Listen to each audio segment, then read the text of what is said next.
This is Carolina Ghost Towns, a podcast about the vanished towns and lost communities in South Carolina, North Carolina, and maybe a few other places. I'm your host, Tom Taylor.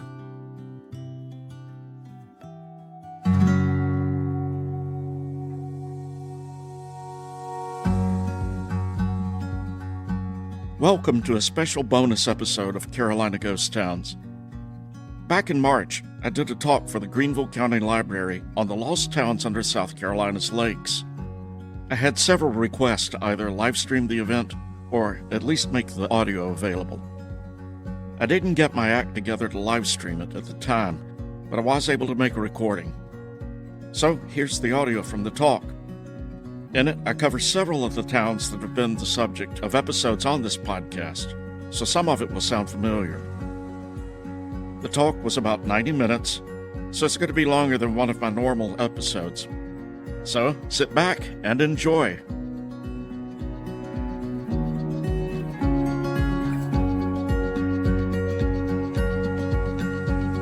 Well, welcome everybody. I'm happy to see such a great turnout for tonight's talk. They asked me if I would go ahead and introduce myself, and I understand it's a little echoey, but I haven't been doing a lot of lecturing, so I'm also trying to save my voice. So if that gets to be too much of a problem, I could try a different microphone, or I can use my projecting voice and see if that carries through. Introduce myself, I'm Tom Taylor. And when people ask me, well, what do? I tell them that I play the banjo at the Pickens Flea Market every Wednesday morning. And that is, in fact, what I do now. But I am a retired educator. I taught fourth grade. I've taught music. I've taught technology. And for the last bit of my career, I was the director of technology for a local school district. And I'm hoping that those skills will come in handy because this has got a lot of moving parts here, and I'm hoping the technology holds up. That being said, also, and for Michael's sake, Michael being the one who's the director here, he apologized for the size of the screen. And I will assure you that if you can't see anything, don't worry. I'm not going to read every slide, but most of this is going to be talking to you. The second thing is that I'm recording this for some friends. If that makes you uncomfortable or nervous, let me know. I can turn it off, okay? Does anybody have any problem with that? Some folks that couldn't be here, so. And anyway, that being said, diving a little bit more into my background, my family settled in the upstate in the 1700s. When I was 7 years old, we moved off of a farm that had been part of a land grant that was given in 1768 in Lawrence County. So I have a very, very long history in this part of the state. As I told someone else, my grandparents met at the old Altamont Hotel on top of Paris Mountain, and that's where they were married. So we've been in this area for quite a while. And I've always had an interest in history of the state, and particularly the upstate, but now it's all over the state. I want to find out as much as I can. And I come by that naturally because my father, who was also an educator and also a preacher, he would load all seven of us, there were seven in my family, they'd load all of us into the Pontiac and would drive us all around to all these different places. And he'd point out, well, this used to be here, but it's not anymore. Or this used to be here, and it's not anymore. And so I got interested in these places that were not there anymore. And I started trying to research as many of them as I could. And I have been working on a book on the ghost towns of South Carolina. It's been a work in progress. Don't know if it's ever going to get finished. It's just one of those things I'm pursuing. But it's led to a course, an OLLI course at Furman, and these series of lectures which you are attending tonight. And tonight we're going to look at a very specific one, which are the lost and forgotten towns, specifically under South Carolina's lakes. And we're going to start off with 1972, the movie Deliverance. How many of you saw it in the theater, should I ask? All right, we're not doing that scene, don't worry. But there is a bit that I would like for you to see, and it's toward the end of the movie where the characters played by John Voight and Ned Beatty are being driven through the town. And the taxi driver says a few things I want you to hear. Right there's a town hall. Right over there's the old fire station. Played a lot of checkers over there. Sure did. All this land's gonna be covered with water. Best thing ever happened to this town.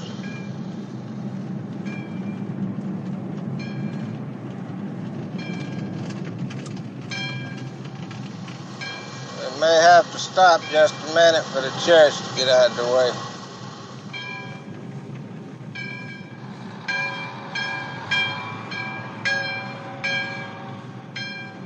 Christ. I apologize if that didn't come through. I know some of you were straining to hear it.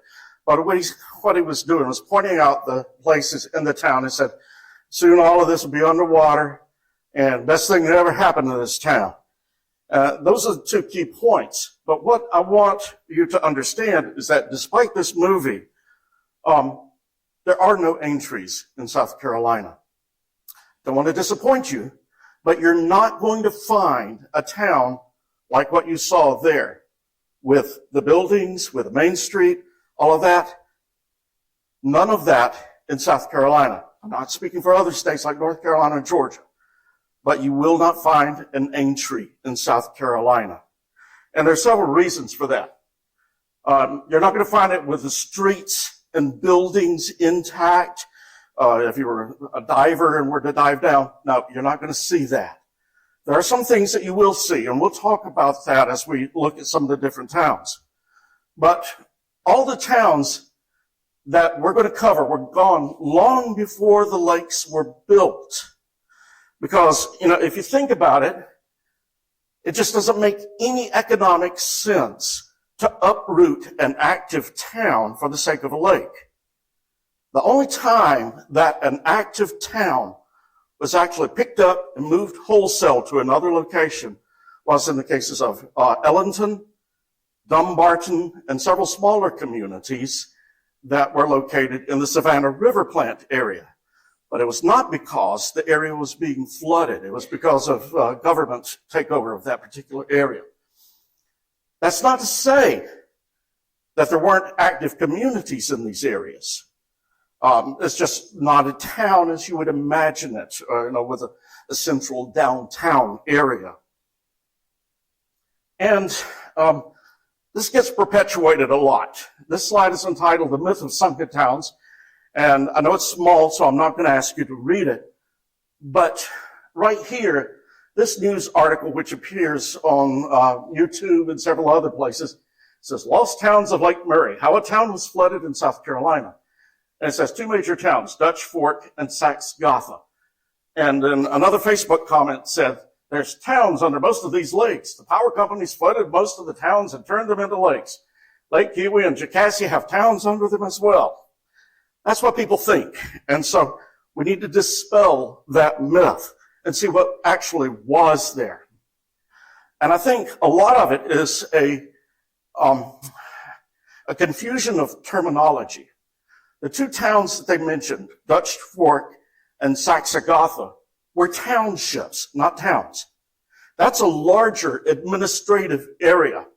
Now, this map right here is an 1882 Kaiser Township map of Greenville, South Carolina. And you might be able to see how it's sectioned off. I don't expect you to read that. But here's Paris Township. There's a Cleveland Township. It's a division of that county. It's not a town. Now, town, as we think of, is more nuclear, coalescing of buildings and commerce, has a higher population density. Sometimes some of the older townships lend their names to towns, and that adds to that confusion. So you need to keep that straight, and that's why a lot of these myths get started. Now, this is a timeline. Right here on the left, these are the towns. This is when the lakes that we were going to look at were formed. And you notice that there's some significant gaps here. So Andersonville, which is right here, lasted from 1811 to 1895. It's under Lake Hartwell, which, a good 60, 70 years later was constructed. And it's probably the closest one is Ferguson and Lake Marion. Jocassee is here, the communities that were in the Jocassee area. And then Lake Jocassee, 1971. Merrittsville is under the Greenville watershed lake, and its post office was active from 1821 to 1905. Watershed was built in 1956. The town of Vienna. How many of you ever heard of Vienna? None of you, right? Okay, didn't expect that. It was only active through 1842, and then whether you call it Clark Hill Reservoir or Lake Strom-Thurmond, doesn't matter. It was 1952, almost 110 years later, that town had been gone. So these towns that we're talking about were gone a long time before these lakes were built. Right quickly, I want to mention South Carolina lake geography. Here are the lakes. We have no natural lakes in South Carolina. They're all man-made, built and pounded by reservoirs. And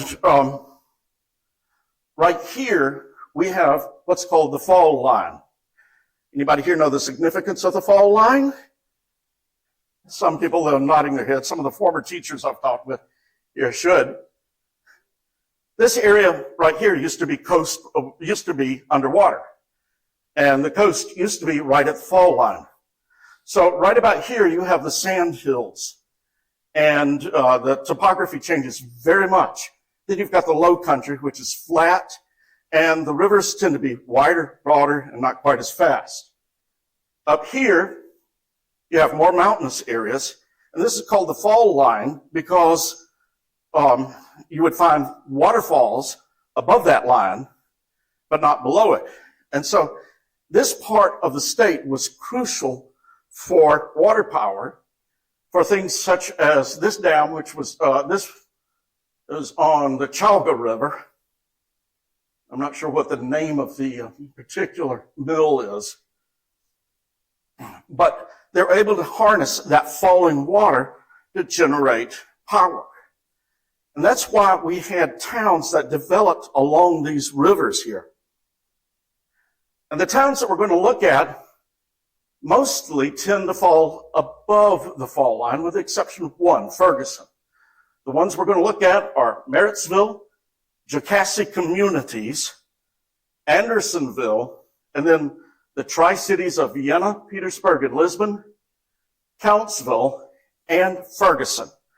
So those are the ones we'll take a look at tonight. So understanding the geography of the lakes, the fall line, and the state in general, we'll understand how these towns developed and what eventually happened to them. Okay, any questions so far? All right, I'm going to take a sip of water.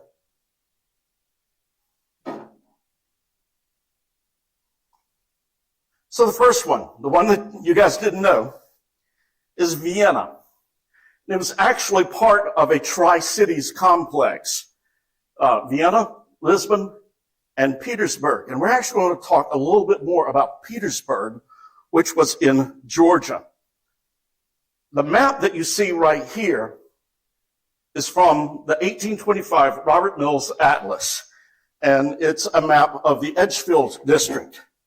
I have a facsimile copy of Robert Mills Atlas, and it is excellent. If you want to learn the history of the state, you can find these maps online, but Robert Mills developed a series of maps, and they're great for seeing what was there, some of the old towns, some of the old communities, and it even shows who owned properties in areas like McElroy lived there. So we've got Petersburg here, Lisbon, and Vienna, as shown on the 1825 map. Now, Vienna was the smallest of these.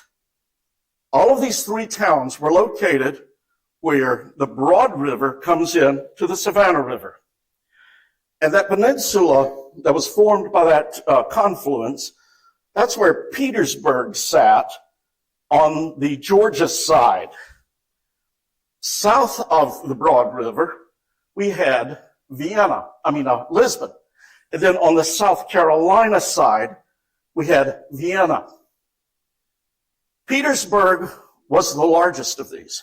And at one point, it was the third largest town in Georgia. They did a lot of commerce there. They had tobacco warehouses. They had cotton warehouses. And they would transport these goods up and down the Savannah River using what they called Petersburg boats. These were boats that were specifically designed to run the shoals and rapids on the Savannah River. Now, all three towns were known for logging, cotton, and tobacco, but tobacco was the main commerce at the time.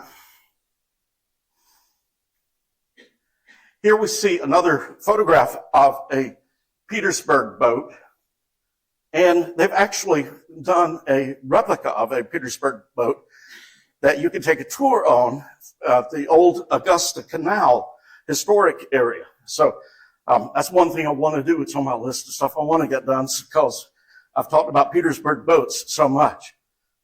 But Petersburg was a very up-and-coming town. Had businesses that included newspaper, taverns, cabinet shop, seamstresses, just what you would imagine an early town to have. This is the Broad River coming through here. It's Savannah River down this way, and Savannah continues on down. So this was the layout of Petersburg, Georgia. Had a very active social life, plays, concerts, etc.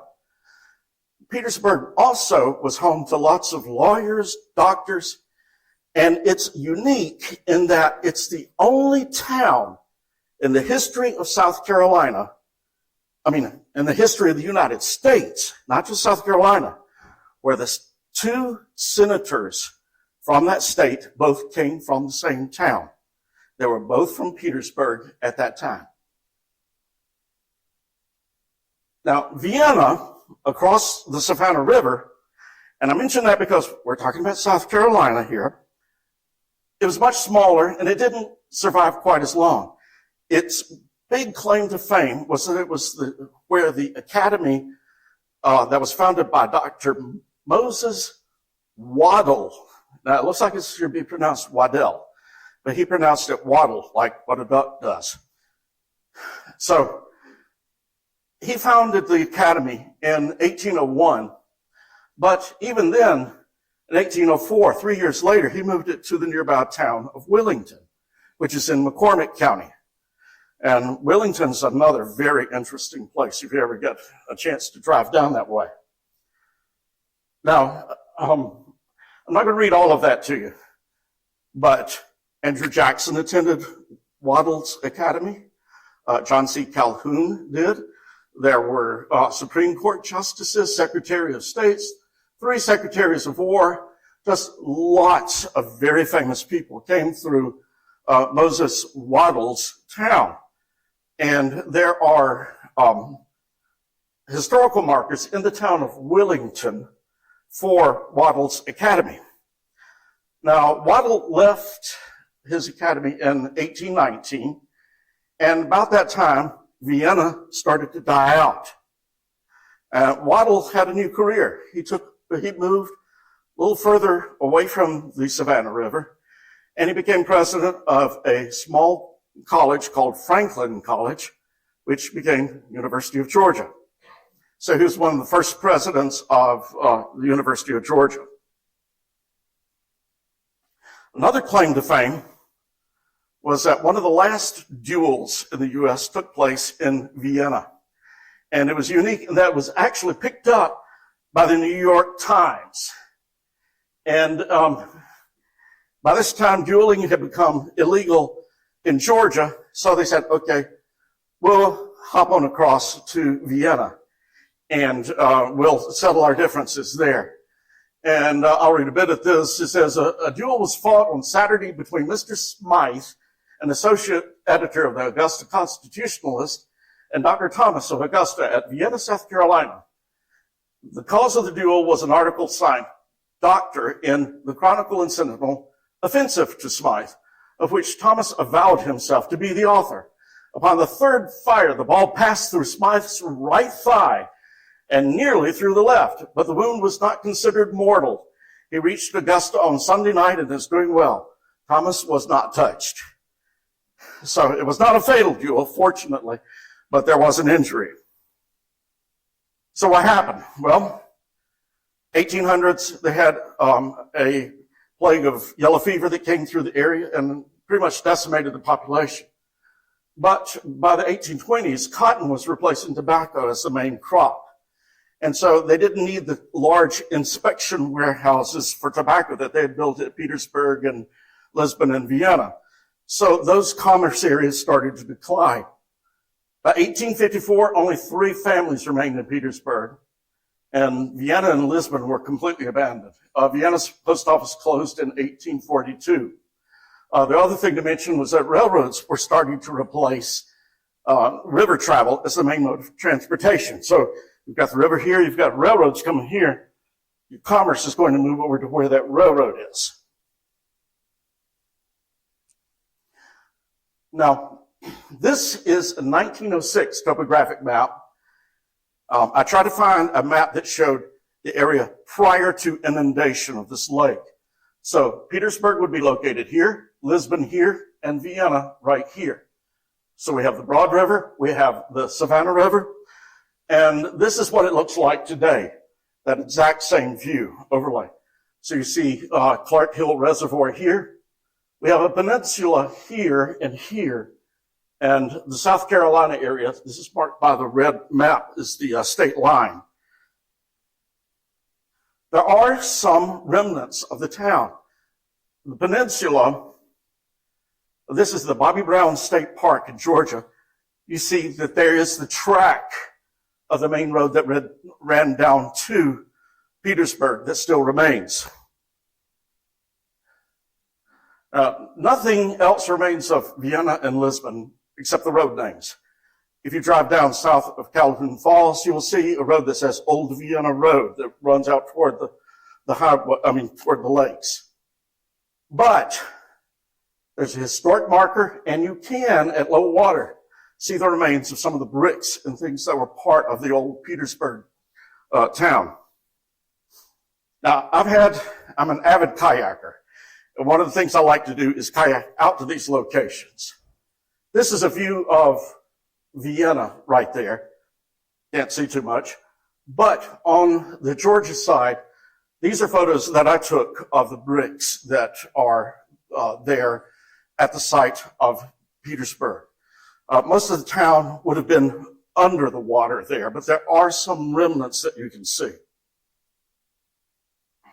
Closest access points, there's the Mount Carmel Park. I think I put in up here and paddled down to it, but the Bobby Brown Park on Georgia side, if you wanted to see bits of Petersburg, that would be my recommendation.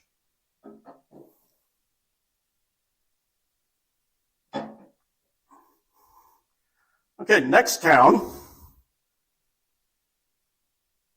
is Andersonville. Not Anderson, Andersonville. Right.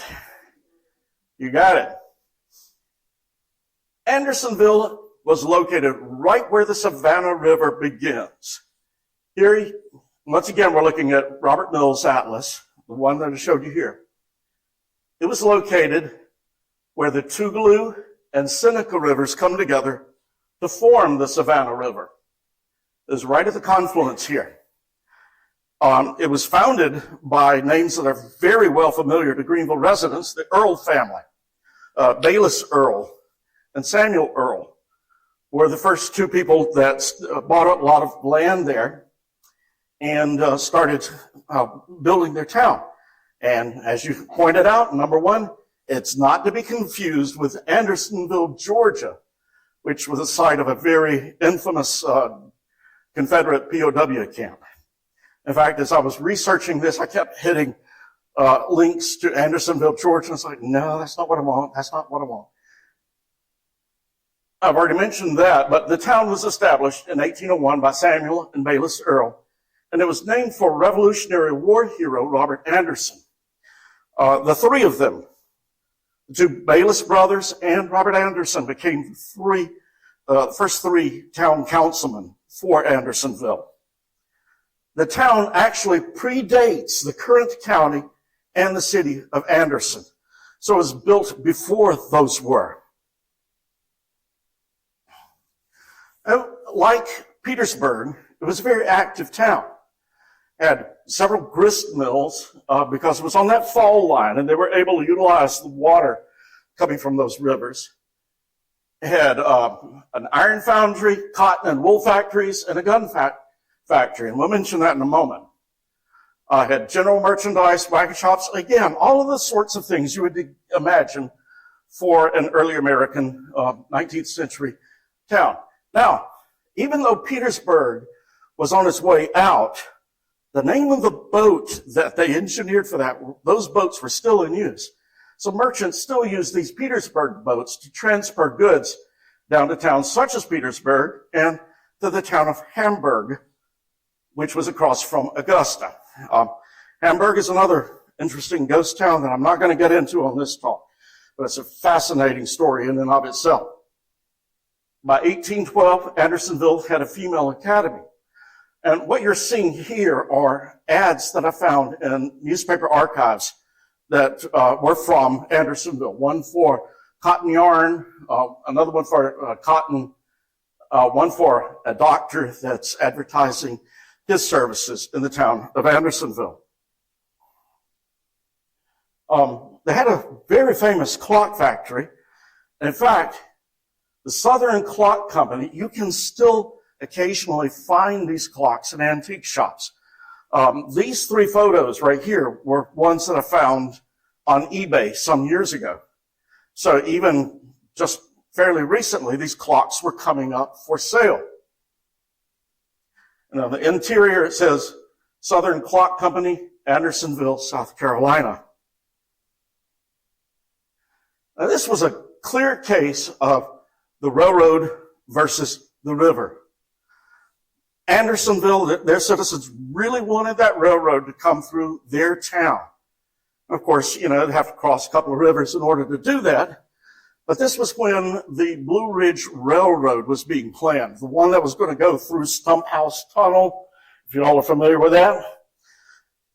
And even as late as 1890, after the town's post office had died out, and while people are already referring to this as the old town of Andersonville, they were still trying to get the railroad to come through there. And this is from the Allen Anderson Intelligencer in 1890. Notice is hereby given that application will be made to the General Assembly of South Carolina in its next session to incorporate the Savannah, Seneca, and Western Railroad, which they wanted to come through their town. So, what happened? Remember that gun factory I mentioned? They received a contract to build weapons for the War of 1812. There was a problem. It says the product was considered unreliable as, quote, the guns would burst and were more dangerous to the shooter than the shootee. So that factory closed. Then in 1840 and then again in 1850, the town was hit by severe floods. The mills were damaged, and by that second flood, they didn't rebuild some of those. But the killing stroke was the railroad. They were unsuccessful in luring the railroad to the town. About this time, they were starting to establish the courthouses in the counties and in the districts, and Anderson Courthouse was put centrally in the county rather than on the edge there. And so they decided that that railroad would run through Anderson Courthouse, which became the town that we now know, or the city that we now know as Anderson. After that, it became known mostly as a picnic spot. And newspapers in the late 1800s referred to it as a lovely picnic spot, the old town. So even by the late 1800s, it was gone. Again, I'll show you a comparison of what there was and what there is now. So I didn't have a topo map overlay of this part, but this is a 1959 topo map before the lake was built. And you can see the confluence of the Seneca and Tougaloo rivers, Tougaloo here, Seneca here, and the Savannah. So Andersonville would have been right in this area. And this is the current view. Right here, this red X is where Andersonville would be. And you notice that it's at the end of this island. Andersonville Island, some of you may be familiar with it, is the largest island in Lake Hartwell. You can still see remnants of the old road bed, and sometimes you can see foundations. Well, that's a Google Earth image, but I took all of these photos on a kayaking trip out to Andersonville. Now, part of the problem with this is that Andersonville was gone for a long time, but that doesn't mean that people weren't living there. And so it's kind of hard to determine, well, what of these artifacts were part of Andersonville and what were later constructions? And I suspect that a lot of these were later constructions, but they probably followed the same paths as the old Andersonville roads. Andersonville Baptist Church still survives. This white frame building was moved from the Andersonville location before the lake was constructed. And the cemetery there holds the remains of people that had once been buried under the lake. They were moved to the Andersonville location. And I'll talk a bit more about the cemeteries in a bit. Closest access points, Jarrett Landing, I think is here, River Forks Landing. There are a couple of other landings along this area that might be a little closer if you were to take a boat out to that area and wanted to visit Andersonville. So that's Andersonville. So we've covered 2 towns so far. And I hope you don't mind me ripping through these because we've got a lot of these to go through and a lot of information to give you tonight. Now I want to leave time for questions. Next town is Ferguson. And this one's a little different because it's below that fall line. And there's a reason why, and we'll get to it in just a moment. This is a 1913 South Carolina soil survey map, and it shows Ferguson right here. And this is the Santee River, down south of Columbia. There were 2 businessmen, Benjamin Franklin Ferguson and Francis Beidler. They lived in Chicago, and they began speculating in land purchases in South Carolina. This is post-Civil War, Reconstruction era, and South Carolina was struggling quite a bit. It had not recovered, and so land prices were very cheap at that point, so they started buying up all this land. Their holdings covered almost all the way from Charleston up toward Columbia. This shows a rough idea of the land that they purchased. And they formed this company called the Santee Cypress Lumber Company. In the late 1880s, Francis Beidler established his own town to support his lumber operations. He named the town for his business partner, Ferguson. Ferguson was quite a bit older than Beidler. He remained in Chicago. Beidler moved down to South Carolina to oversee operations. And the town was basically a lumber boom town. And it was very progressive for its time. It featured indoor plumbing, gas street lights, paved streets. It had its own doctor, hospital, schools. In other words, Beidler was very interested in providing for those people that worked for him at the lumber town. This is a view of Ferguson from the Santee River. So the river here, you see one of the shanty houses or the houses that was built for the workers. This is from the South Carolina Historical Society collection. This is the lumber kiln that was used, and they were shipped, the logs, cypress logs, were shipped to Utahville and Cross, which were two communities located on the railroad. And then from there, they were shipped pretty much everywhere for processing into furniture and to ship's wares and all sorts of things. Now, life in Ferguson was rough. They worked hard, but they were paid well. They had modern amenities, but they were isolated. And the workers were paid in scrip. This is an example of a Santee Mercantile Company scrip coin, and there are various denominations. And they would use these at the company's store to purchase what they needed. And these will occasionally come up, kind of like the Andersonville clocks. These come up on eBay every now and then. And that's where I got these images.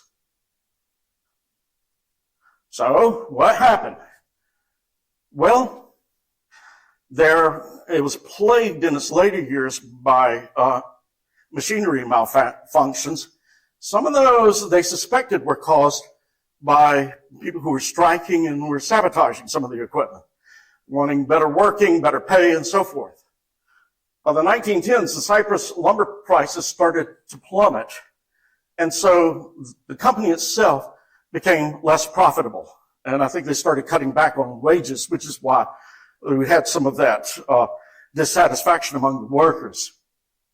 Ferguson died in 1905, but Beidler was starting to lose his eyesight. And along with that, he was starting to get paranoid. He was starting to think that his managers were stealing from him. And so he just abruptly, 1915, said, I'm done, shutting everything down. So when the company shuts down, and it's the only company in town, and all of your workers are depending on that, they're not going to stick around. So by 1917, the post office itself closed.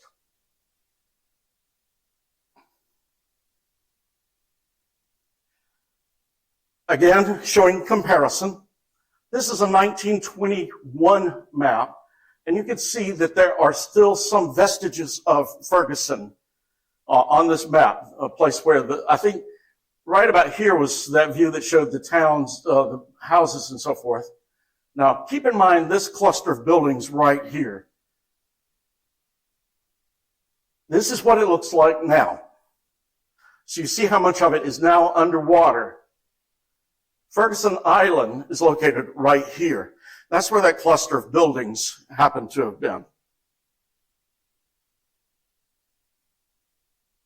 The interesting thing is that there's much more of Ferguson that's visible today than any of the other towns that we will be covering.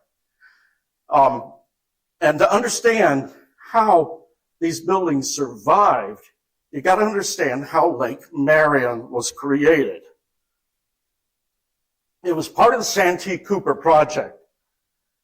It started way back in early 1800s when Christopher Simph built the Santee Canal. And they always were looking for a way to get from Charleston to Columbia via river. So initially, the Santee Cooper project was seen as a way of getting the Santee Canal, which was not successful, to be a viable water transportation route. In 1935, we're in the midst of the Great Depression, and FDR decides that this would be a good place to put together the Works Administration Project. It employed 12,500 workers, and work first began here on Lake Moultrie at the Benopolis Lock and Hydro Dam. Lake Marion came a little bit later.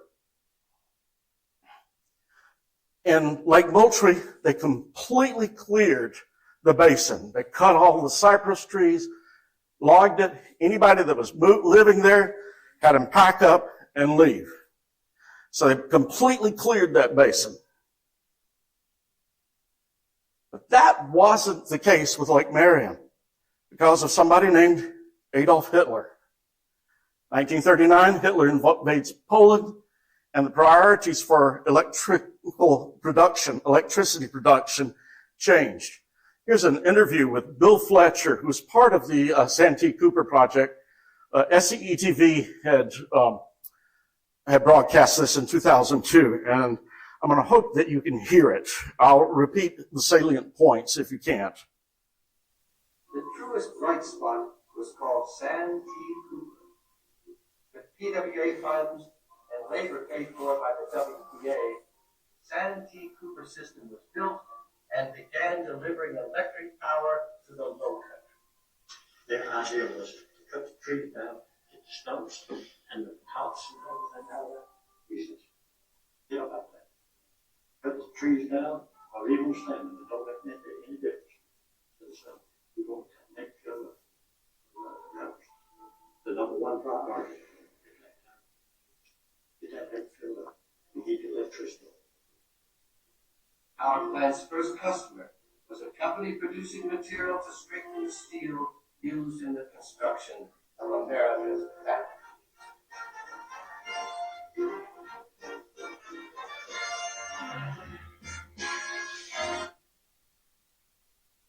So, with the lake being filled up immediately and them not clearing the basin, what you get are these cypress stumps in the Lake Marion Basin, like what you see here. You also get large stands of cypress ringing the lake. This is Sparkleberry Swamp, one of my favorite places to kayak. And so you get these large stands of cypress trees in this flooded forest. But more importantly, you have the ruins of Ferguson. This is that large building that was on the map. This is the lumber kiln, and it's still standing. It is slowly falling into the lake, but you can see it on the north side of Ferguson Island, and there are other ruins ringing the island here. All around it, you can find brick foundations. Well, there's another view of the lumber kiln. And there's a view of it inside. And here's some of the foundations of some of the other buildings that were part of that Ferguson lumber operation. So that's a really cool place to visit if you ever have a chance.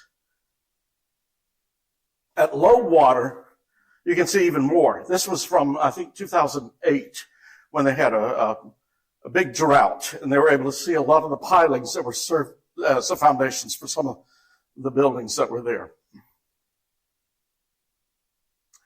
If you want to visit, the closest one is Taylor Landing, no relation to me, which is located right here. This is Ferguson Island. A Rock Pond campground and Spears Landing are also good access points if you've got a motorboat or if you've got a kayak. But the closest one is right here at Taylor Landing. Now, Beidler did leave a legacy. Congaree National Park was part of Santee Cypress Lumber Company, and his descendants eventually negotiated a donation of the land, first for the monument and then later becoming the national park that we know. Also, there's a place that I highly recommend you visit. Francis Beidler Forest in the Four Holes Swamp region of Dorchester County. It's another old growth preserve, and they've got this fantastic boardwalk that runs about a mile through the cypress grove area and through various biomes. It is really, really worth your time to go down and visit. It's operated by the National Audubon Society. Okay, so that's Ferguson. Any questions about what we've covered so far? I've been hitting them pretty fast and furious.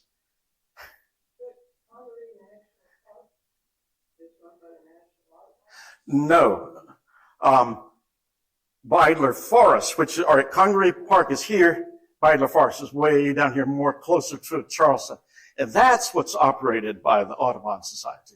The National Park is run by the National Park Service, as you might imagine. Next, one a little closer to home here. Marrettsville. Going back to our Robert Mills Atlas, Marrettsville was located right here in upper Greenville County. It's now under the Poinsett Reservoir. It was named for an early settler in the area, Benjamin Merritt. And it's in the dark corner, which I'm sure everybody here is familiar with. It was known for notorious moonshine and other illegal activities. And the community of Marrettsville was located at the base of a road known as the Winds, not the Winds, that's what it looks like, but it's the Winds, because it was a winding road that led up the mountain escarpment there. And because that was such a rough road to get up, Marrettsville became a natural stopping place, sort of like a layover, so that travelers could catch their breath before heading up that long, tough mountain road.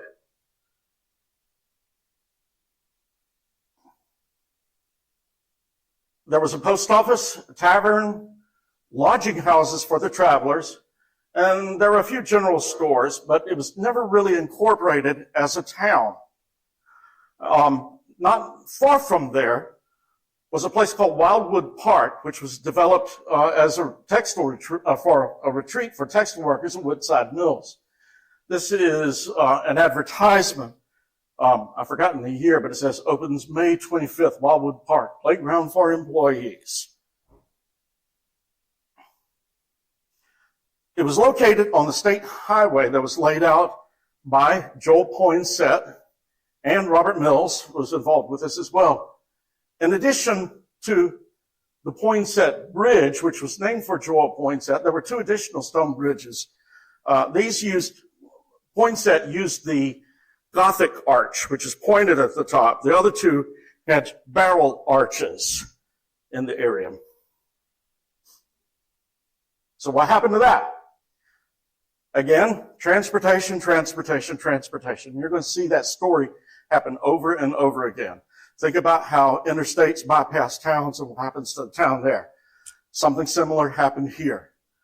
Improvements in transportation meant that Marrettsville was no longer the necessary layover or stopover that it had been.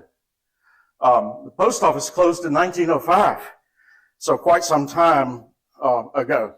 In 1950, Greenville County used eminent domain to purchase that entire area so that they could build the watershed and the Poinsett Reservoir. 1956 was when that dam was built, forming the reservoir. This is a topographic map from 1907 that shows Marrettsville here. There's a little cross that indicates a church. There are several houses. And you can see the road continuing up. There's part of the Winds going up over Plumley Mountain. And this is what it looks like now. So Marrettsville would have been right there, now under the lake. But the reservoir is just a small portion of the overall watershed. So you can see the reservoir in relation to the overall watershed. So all of that area was taken over. So what's there now? Well, it's off limits. North Saluda Valley. The roadbed and the supporting structures for the Winds is still there, but of course you can't visit it. The ruins of Wildwood Park can also be seen there, but there are some significant remnants outside the valley. That includes the Poinsett Bridge Heritage Preserve that was on the road leading up to Marrettsville. We also have the dam and, I skipped ahead. Okay. Inaccessible. Palmetto Trail crosses northern part of the watershed, Poinsett Bridge. What I wanted to point out was North Fork Baptist Church was located right next to the watershed dam, and its cemetery contains a lot of the residents that had lived in Marrettsville and in the valley. So North Fork is still there. I'll take another sip of water. Jocassee. One of my favorite lakes. I love kayaking up there. It's a beautiful place.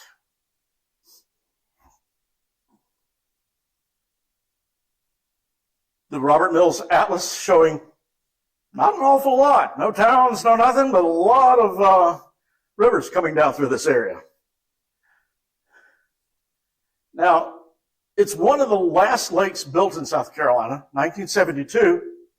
And so we have a good bit of documentation about what was there, including photographs. And I highly recommend this book, Jocassee Valley by Claudia Whitmire-Hembry. Most of the information that I'm going to cover here, including some of the photographs, came from this book. And as an aside, Claudia Hembry was in my last talk of this. So when I pointed this out, she raised her hand meekly and said, oh, wow. And so I had her autograph it. Oh, she was here. But it's an area that is still in the memory of some people. Ron Rash wrote a very good book, not Saints at the River, One Foot in Eden. That's the title of the book, that was set in the Jocassee Valley prior to its inundation. My father was a camp counselor at Rocky Mountain Camp a long time ago, and he would take us on drives through dirt roads through this area before the lakes were built. So I personally remember traveling through this area before Jocassee was built. And I'm not that old. We tend to think about European settler towns, but those weren't the only ones that were displaced. This was an area that had lots of Cherokee settlement, and there were a lot of the major Cherokee towns located in this valley.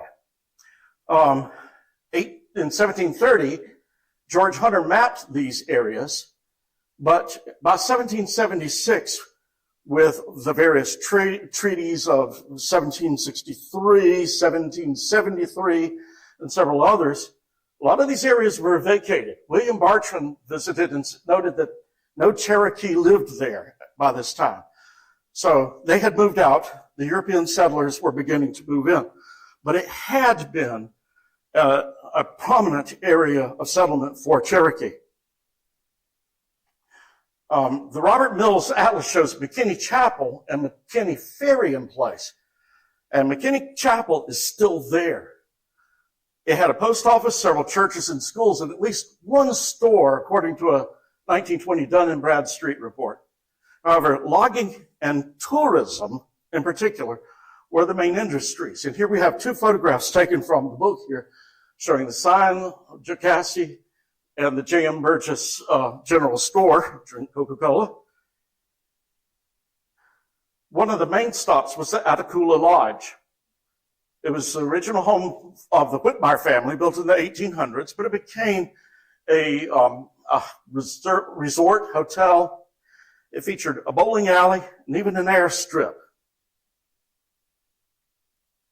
The Camp Jocassee for Girls was another facility. It was run by the Brown family, and it had been an old hotel as well that was converted into a camp. There were other businesses, as I mentioned, store here. There were cottages for rent. Again, playing mostly off of the tourism industry. This is a view of, I think, the Kiowee River and canoes running the river before inundation. So what happened to that? 1960s, there were plans made to flood the Jocassee Valley. The land was purchased from farmers and the valley inhabitants, and the area was logged.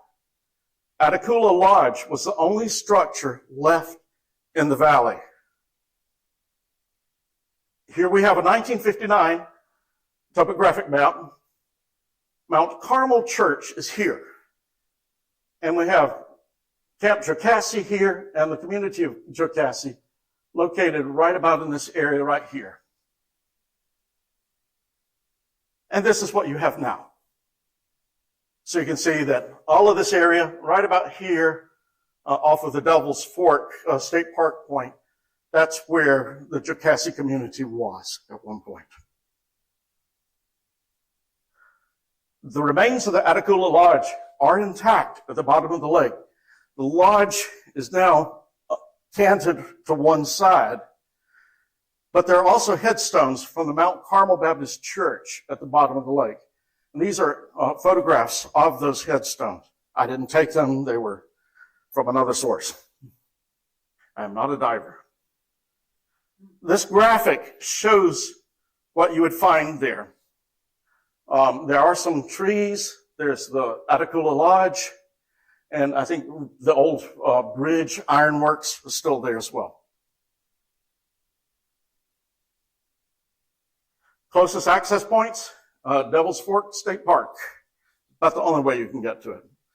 3 boat ramps there. Okay, I know it's 7:30, and this is to run from 6:30 to 7:30. Is it okay if I go over a little bit? Okay, because we still got a good bit to cover, and I want to get to your questions should you have any. If anyone feels the need to leave, I certainly understand that, and I won't fuss. I won't use my teacher voice to fuss. Countsville. Now, going back to that first slide where I was showing you the Lake Murray towns under Lake Murray, I gave this talk for the Lake Murray Powerboat Association, and I knew I had to find something under Lake Murray. And so I searched and searched. And the only thing I could find was Countsville. And it's the closest thing to a town I could find under Lake Murray. Again, going back to the trusty old Robert Mills Atlas, Countsville is located, do I even see it on this map? No, I don't. How about that? What I do see is Juris Canal. I see several other things. There was a dam located on the Saluda River here, but not the town of Countsville. It had a post office from 1851 to 1908. The confusing thing is that until 1840, the town we now know as Pomeria was also known as Countsville. So it causes a little confusion there. But it apparently had 4 general stores. And according to news articles I was able to find, it was a typical farming community. It had a couple of general stores and post office and not much else. That's in the Dutch Fork area, there were several mills, such as the one that's shown right here. There were several canals that were constructed along the Saluda to facilitate traffic. There was a stone cottage that was used as a residence for the Trier Canal lock keeper. That's one of the only buildings that you can still see under Lake Murray. Clearing for that lake began in the 1920s, and by 1928, the lake began to fill. So I've got a couple of maps to show on this one. Here's a 1904 Columbia Quad that does show Countsville right here. Dreher's Ferry right here, several other ferries. And this is what it looks like now. So Countsville would be located right about here, where that island is. And that is Wessinger's Island. And I wanted to show the rest of this. Notice this right here, these topographic lines, that indicates that there's a sort of a rise, mountainous area. That's Dreher Island State Park now, because it was highland. So Counts Island, now known as Wessinger Island, is there. Back last fall, I actually kayaked out to Wessinger and camped out there. I didn't see any remnants of the town.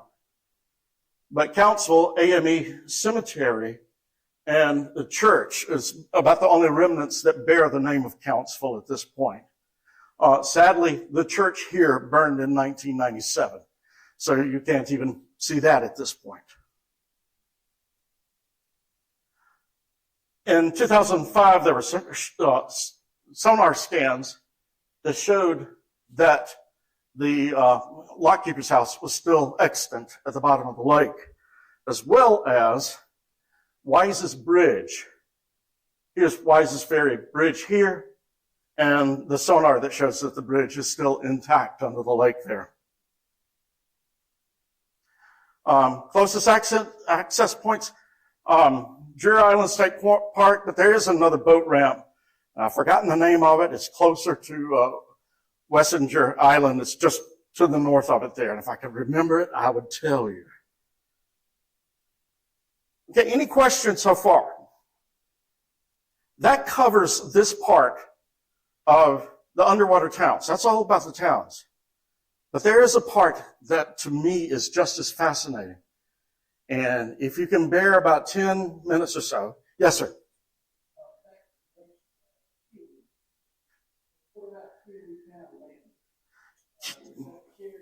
That is a Cherokee town. In fact, that's located just to the south of Jocassee, but that would have been one of those Cherokee towns that was inundated. I could not find a town per se under Kiwi. I could probably stretch it and say, okay, this community got flooded, kind of like what I did with Jocassee, but there was not one that I was able to find. Yes?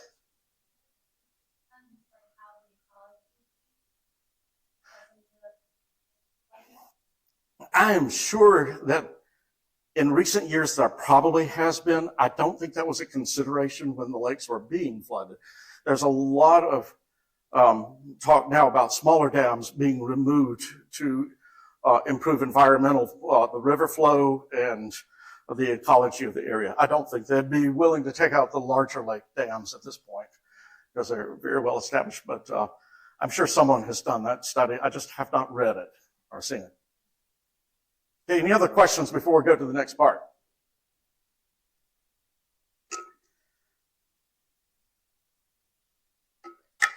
Okay, so people lived there, people died there. What happened to the people that died in these areas? It's a fascinating story, and I'm going to go back to 1972, deliverance.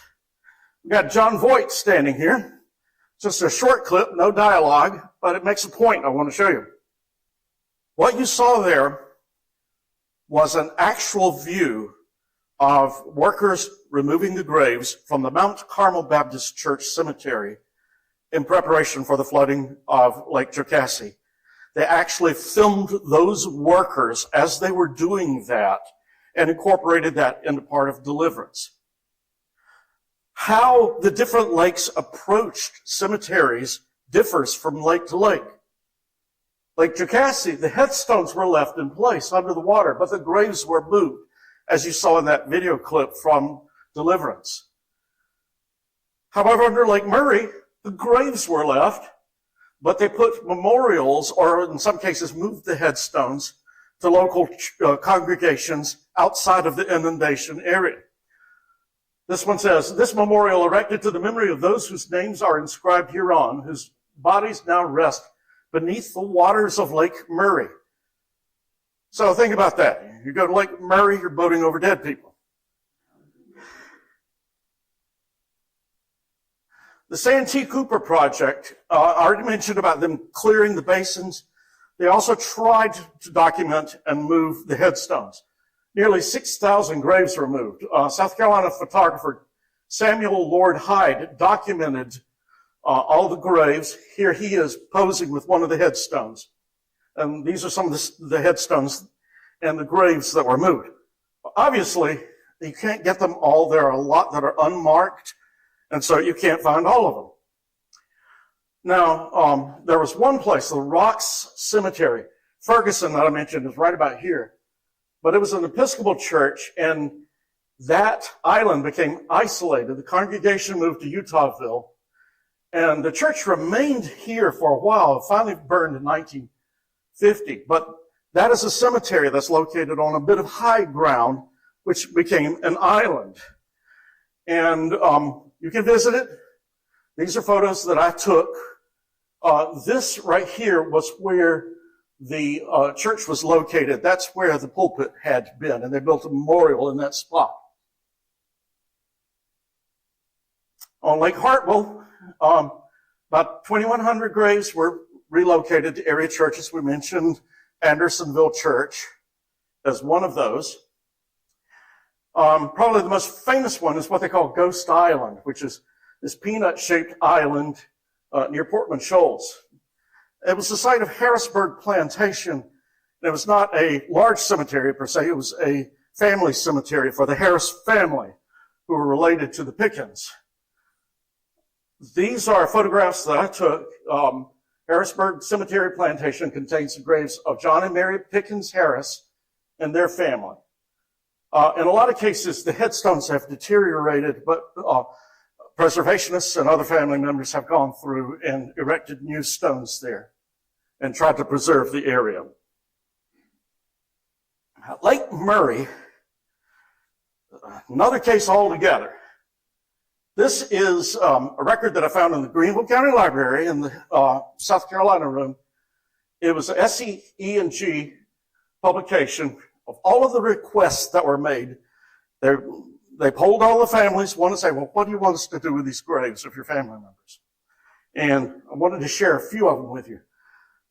It is our request and wish that these graves not be disturbed, but left as they are, to be covered when the lake is filled. It is also our request that the names of those buried be placed on a memorial stone to be placed in Sardis churchyard to their memory. I have consulted most of my relatives and this is their request. So that's from J.C. Cooner of Leesville. Similar one, they wanted theirs at Old Lexington Baptist Church. I won't read all of that in the interest of time. This next one, get it pop up here. This is the one I like. From S.C. Epting.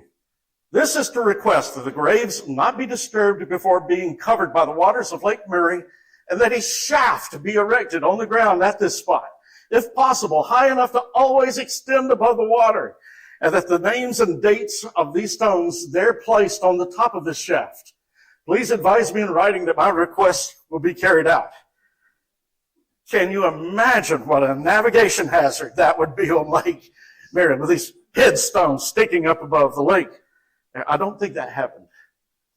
Now, in Lake Jocassee, the gravestones were moved, as you saw, from both Kiowee and Jocassee. They were relocated to the old Pickens Presbyterian Church. And you will see row and row of headstones with where they were reburied. And these are new headstones there. The old Pickens Presbyterian Church is located near the Kiowee Nuclear Station.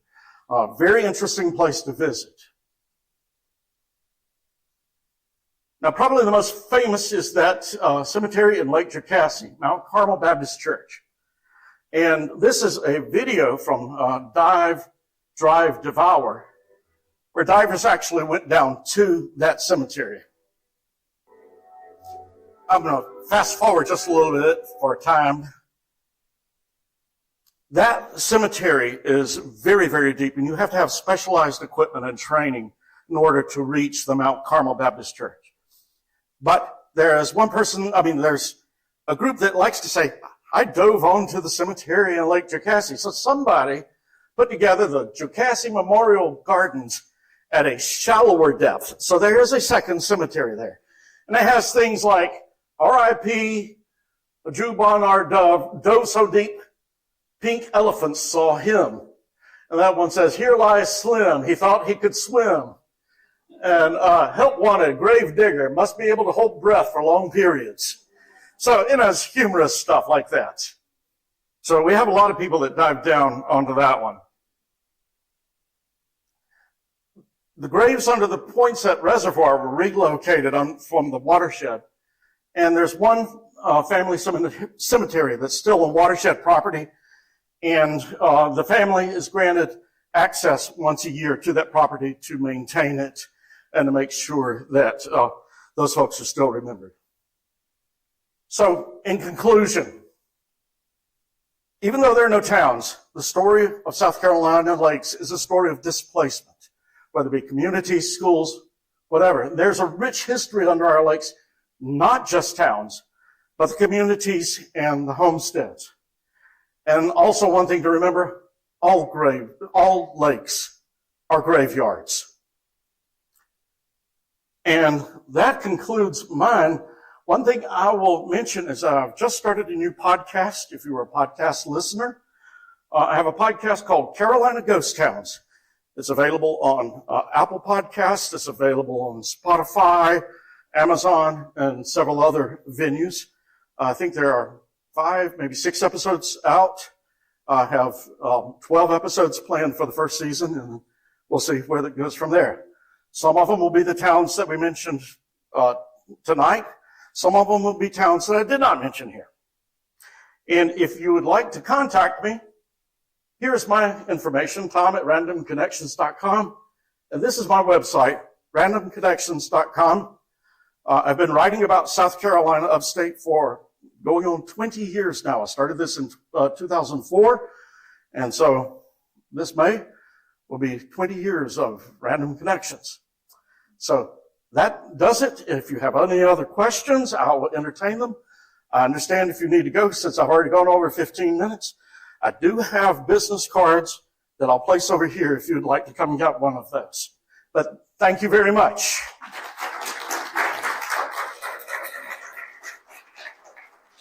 Do we have any questions for the general public before we disperse and have one-on-one contact? Santee, Santee, Cypress Lumber Company. Right, and it was a Santee Mercantile Company was for the script was for. Yes. You talked about the line of the Carter watershed. That's not South Carolina 225, the old 25. No, it is not. A different road. I think it might have connected with that one, at the top, but it was a different road altogether. Any other questions? Thank you for coming. I appreciate your attention. I appreciate y'all willing to stick around a little bit longer.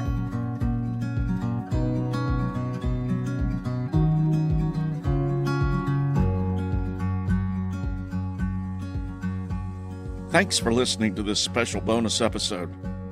My thanks to Michael Evans from the Mauldin Branch of the Greenville County Library for inviting me to give the lecture, and to all those who attended. Be sure to join us next time as we do a deep dive into another Carolina ghost town.